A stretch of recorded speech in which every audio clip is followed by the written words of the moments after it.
really simple. I hadn't planned anything. And if you'd asked me, 2 weeks before it happened, if it was going to happen, I'd have said no chance.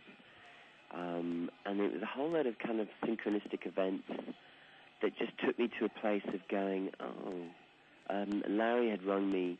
Larry had been working with Jimmy, and Larry had left the band in '95 and had been a very balancing influence, I think. Me and Jimmy and Larry had run the band up until then, and we worked very well as a three.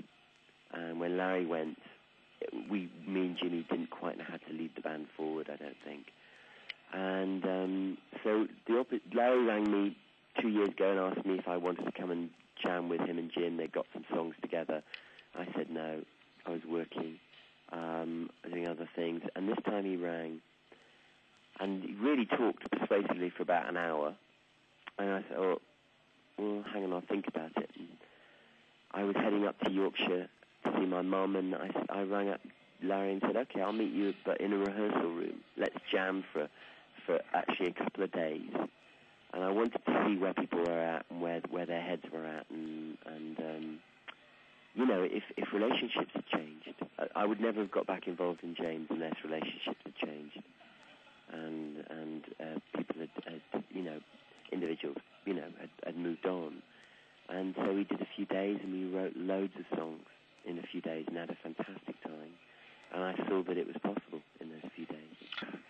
I mean, what you almost hope for Leeds is that we want to get to the bottom. We want to hit the rock bottom.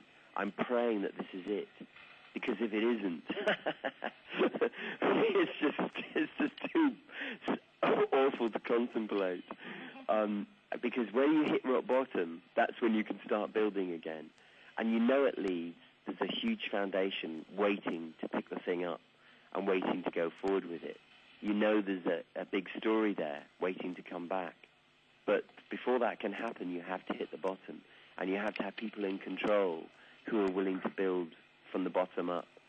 And I guess Ken Bates was not putting money in because he saw that the debts were going to consume the club again.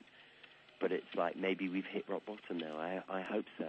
And I also hope Wise and Poyet stay, because I actually believe they could bring Leeds back up again. Fan base of people who want to see great football and who have some kind of genetic memory of it.